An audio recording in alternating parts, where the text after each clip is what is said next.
Hello, hello, hello. Leslie here with Parenting Paused. If you're new to Pure Joy Parenting, jump on over to my website, purejoyparenting.com, and check it out. Lots of free offerings over there, the blog, the podcast. We have every other week, every 2 weeks, yes, a free tea time with me where you can come and hang out. So just check out all those offerings. And this week, let's talk about raising our children. This is a topic that I'm spending a little bit more time with over on my Pure Joy Walk Talks, which you'll find on the website, which are like little 5-minute inspirational talks that I do every morning during the week to support parents in diving deep and really questioning our beliefs or our stories about who we are and how we are in our parenting.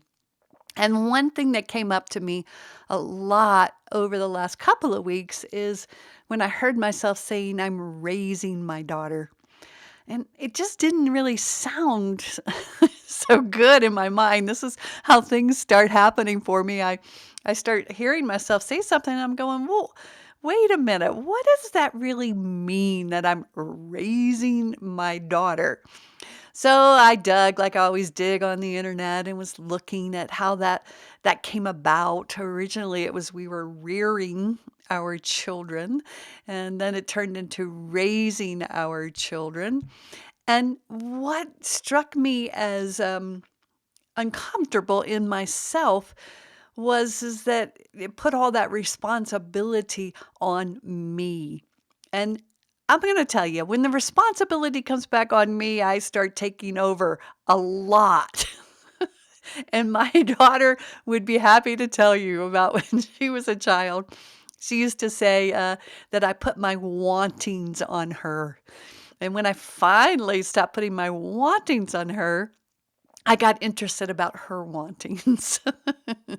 So the reason I started questioning raising my daughter and asked myself, well, what am I doing then? Okay, because we always say I'm raising my kids and I want to raise my kids, but what am I doing?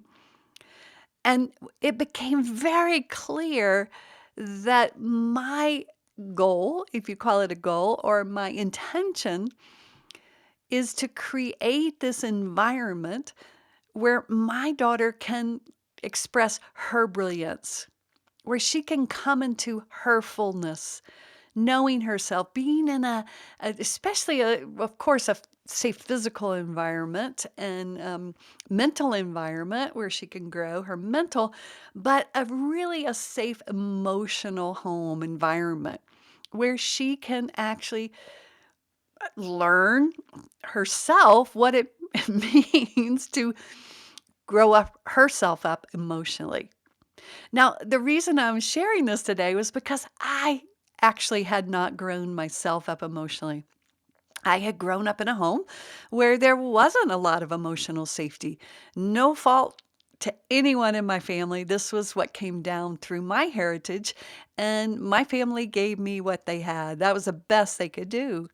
And yet, as I grew and had a lot of issues inside of myself, especially around emotional intimacy, it became very clear that when I went into intimacy, I went very, very young. I didn't have adult capacities to be in an intimate relationship.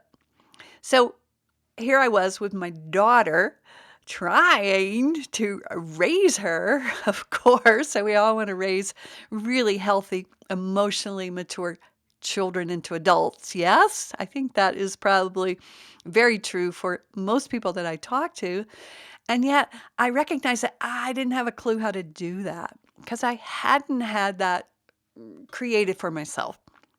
So I got really, really clear that I was not creating an emotionally safe environment for my daughter because of her behavior. She was indicating to me that she wasn't feeling emotionally safe. She was feeling emotionally threatened quite often. And I got that from her hitting, her biting as she got older, from her rolling her eyes, from her slamming her door.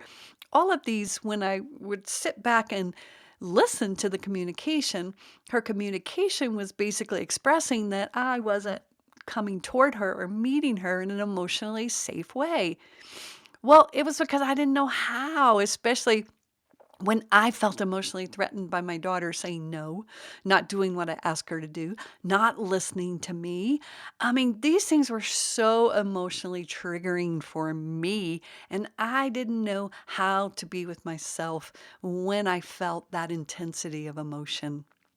So I dug really deep, started working really deeply with my internal emotional world, created the Safe Seat, which if you've been here for a while, I'm sure you know about it. If you don't, hop on over to my website, sign up for the 5-day free Safe Seat videos that I do.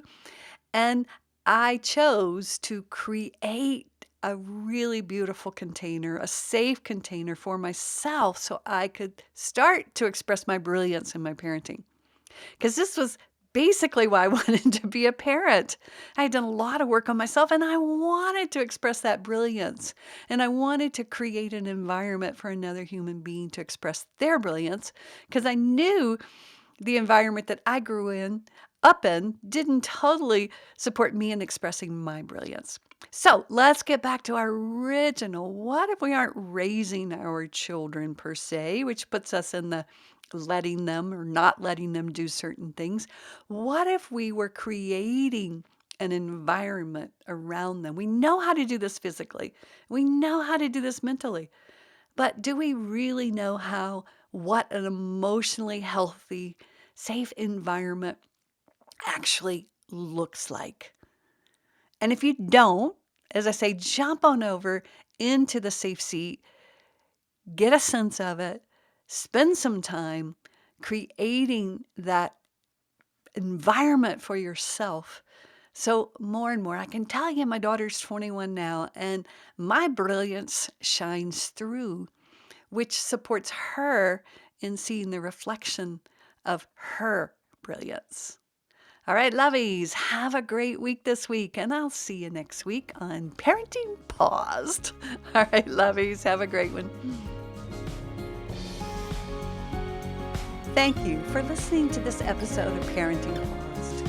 If you enjoyed the episode, do me a favor and share it with your mama friends. You can also leave a review wherever you listen, which will support getting the Pure Joy message out. Come on over to the Pure Joy Parenting Practice Facebook page or join me on Instagram to hear more. And don't forget to download your free copy of the Safe Seat course on the Pure Joy website. And while there, check out the offerings page to go deeper in the Pure Joy work.